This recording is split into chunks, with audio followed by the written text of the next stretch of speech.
ઉપલેટામાં viral ઇન્ફેક્શનને લઈ civil હોસ્પિટલમાં દર્દીઓનો ઘસારો જોવા મળ્યો।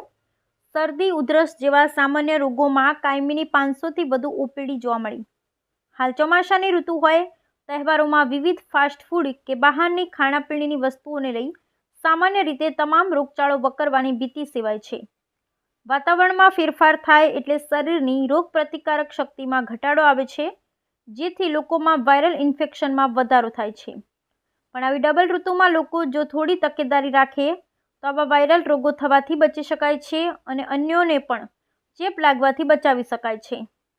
પણ હાલ તો આવી ઋતુ સાથે વિવિધ તહેવારો પણ સાથે આવી રહ્યા છે, જેથી લોકોમાં મીઠાઈ અને બહારની વસ્તુ ખાવામાં ખૂબ વધારો જોવા મળતો હોય છે।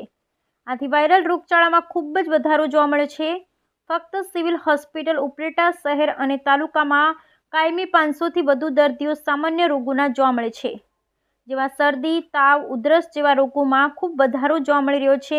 અને આવા રોગોથી બચવા સિવિલ સર્જન ડૉક્ટર ખ્યાતિ કેશવાલે લોકોને સાવચેતી માટે હાલ બહારનું ખાવાનું ટાળવા તેમજ મચ્છરોના ઉપદ્રવથી બચવા અને ઉકાળેલું પાણી પીવા જેવી સલાહ આપી રોગોથી બચવા વધુમાં વધુ તકેદારી લેવા જણાવ્યું હતું। હેલો, હું ડૉક્ટર ખ્યાતિ કેશવાલા ગરેજા, ઓફથેલ્મિક સર્જન અને superintendent in-charge cottage hospital Upleta. અત્યારે અમારે હમણાં ગયા મહિનાથી અમારે પેશન્ટનો ઘસારો ઘણો વધી ગયો છે। દરરોજના અમારે લગભગ 600થી 650 પેશન્ટ આવે છે અત્યારે, જેમાં મુખ્ય કારણ શરદી, ઉધરસ, તાવ અને અમુક થોડાક પેશન્ટ ડેન્ગ્યુ મલેરિયાના હોય છે, બહુ નથી, પણ બીજા ઝાડા ઉલટી અને મેઇનલી શરદી, ઉધરસ ને તાવના હોય છે।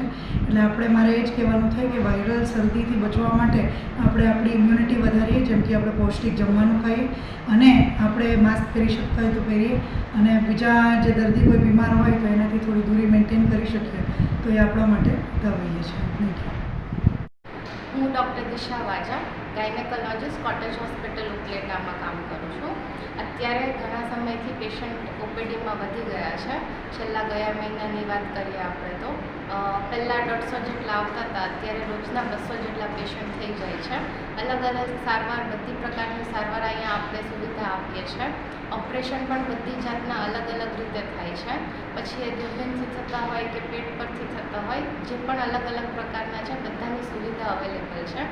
બાળક ના રહેતી હોય ગાયનેકોલોજીમાં, એ લોકો પેશન્ટ માટે પણ આપણે અલગથી ઓપીડીની સેવા ચાલુ કરી છે। મંગળવારે અને શુક્રવારે સાંજના ટાઈમમાં આપણે કરીએ છીએ। એ સિવાય ડિલિવરીની સુવિધા કાર્ડમાં અને અલગ અલગ રીતે મફતમાં બધી જ સુવિધા અવેલેબલ છે।